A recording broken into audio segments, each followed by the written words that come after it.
Ya, jadi Bapak Ibu, eh, ada perwakilan daripada kawan-kawan.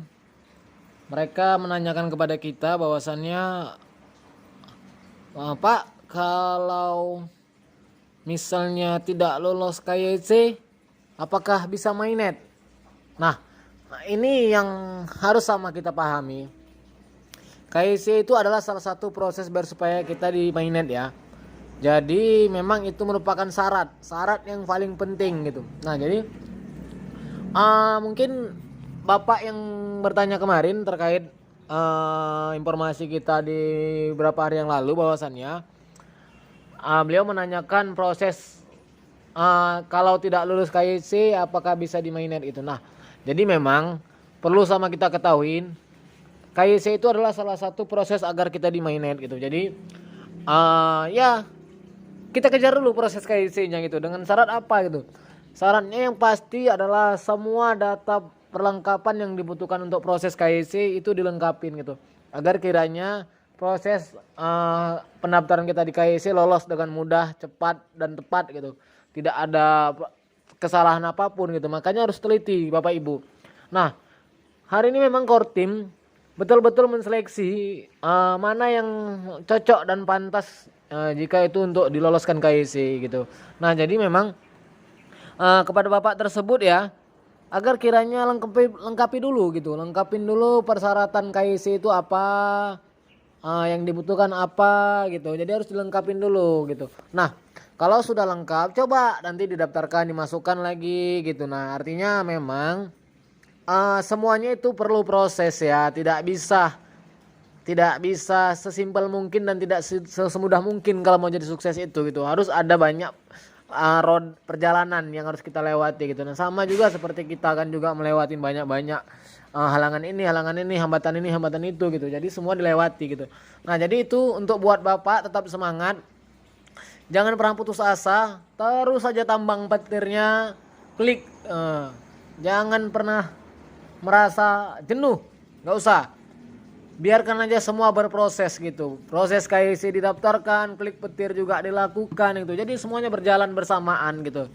Ya mudah-mudahan aja lah kita semua di bulan Desember ini jadi orang-orang yang tidak merasa merugi gitu. Jadi orang-orang yang tidak merasa menyesal gitu. Saat dimainin kita lah orang yang paling bersyukur dan orang-orang yang paling bahagia gitu.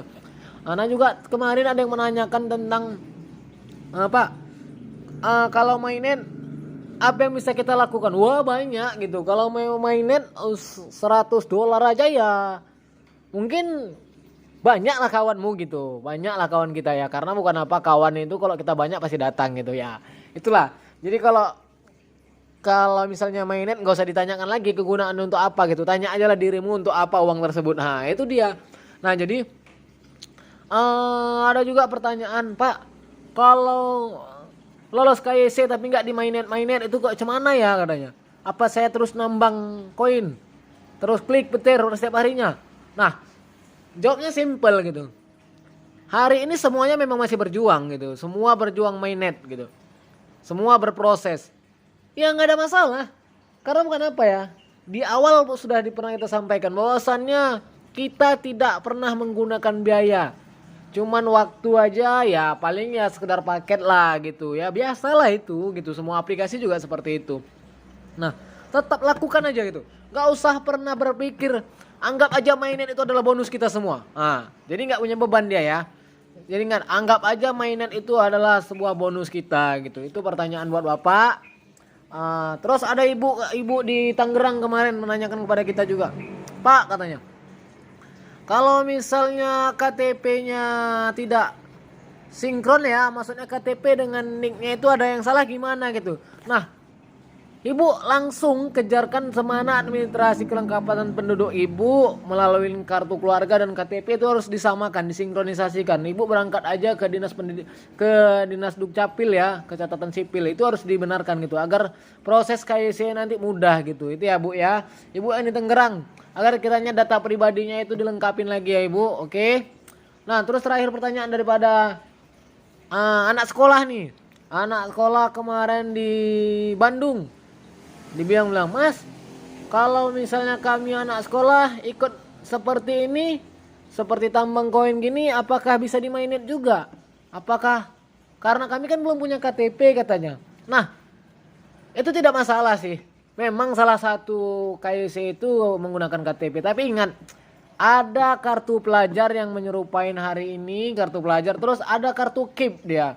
Kartu KIP itu juga lah kartu KIA gitu maaf. Kartu KIA itu adalah kartu identitas anak gitu. Kartu KIA ini juga merupakan salah satu kartu penduduk. Jadi anak di usia dini itu menggunakan kartu KIA. Nah, jadi itu juga bisa. Yang penting kalian punya KK dan terdaftarlah KK kalian tuh di Dinas Dukcapil. Nah, itu dia. Oke, jadi hari ini kita sekedar informasi bahwasannya kalau lolos KYC kita semua jadi miliarder. Oke, terima kasih.